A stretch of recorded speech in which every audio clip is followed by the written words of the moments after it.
તકલીફ હમણાં તું કંઈક કહેતો તો વાંચતી વખતે શું થતી? એન્કિલોઝિંગ સ્પોન્ડિલાઇટિસ. પંખો બંધ કર દે ને બેટા. એ તકલીફ હતી, તું અહીંયા જ વાંચવાનું તારી રહેતું? હા, તો શું ડિસ્ટ્રેક્શન્સ આવતા અહીંયા તકલીફો? કારણ કે સ્વાભાવિક છે, હવે એક જ રૂમ, તમે ઉપર જુઓ પતરું છે, ઉપર કોઈ હાર્ડ એન્ડ ફાસ્ટ સીલિંગ કે પીઓપી એ નથી કે જેથી પતરાની નીચે કદાચ ગરમી છે રોકે, નહીં, બસ સીધું પતરું છે. તો એ શું અવરોધો તને આવતા, ડિસ્ટ્રેક્શન એવું કંઈ થતું? સર, અવરોધો તો એ પણ આવતા કે ઘણી વખત કેવું થાય કે છોકરાઓ નાના રમતા હોય તો આપણે કંઈ પણ ના શકીએ, કારણ કે આપણે પણ નાના હોય એટલે સ્વાભાવિક રીતે રમ્યા હોય ત્યારે આપણે તોફાન કર્યા હોય. બરાબર છે, બરાબર છે. એટલે એક એ ડિસ્ટ્રેક્શન હતું. પછી કે અચાનક કોઈના ત્યાં લગ્ન આવી જાય તો એનું ડિસ્ટ્રેક્શન હોય. પછી કે કોઈ ફ્રી ફાયર રમતા હોય છોકરાઓ તો એનો અવાજ નડી જાય. ક્યારેક એવું થતું હતું. તો એને તું કઈ રીતે ઓવરકમ કર્યું તે?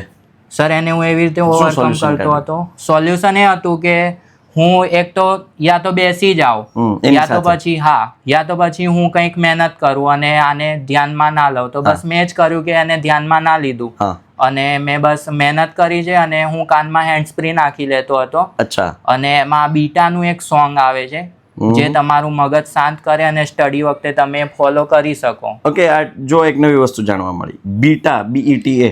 હા, બીટા સોંગ એવું સર્ચ કરવાનું યુટ્યુબમાં અને એને સાંભળવાનું વાંચતી વખતે. એપ્લિકેશન પણ આવે છે સ્પેસિફિક. ઓકે, એનું નામ મને નથી યાદ, પણ એપ્લિકેશન આવે છે જે સાઉન્ડ છે કાઇન્ડ ઓફ કે જે તમને માઇન્ડને રિલેક્સ કરે, શાંત કરે, કન્સન્ટ્રેટ કરે. હા, તો એનો ઉપયોગ પણ આપણે કરી શકીએ. That's great. એક નવી ટીપ આપણને આ ઇન્ટરવ્યુમાંથી મળી. જેમ હું તમને કહું છું, દરેક ઇન્ટરવ્યુમાંથી કોઈ એક એવી ટીપ કે જે તમને હિટ કરે, એક ફાયદો કરાવે.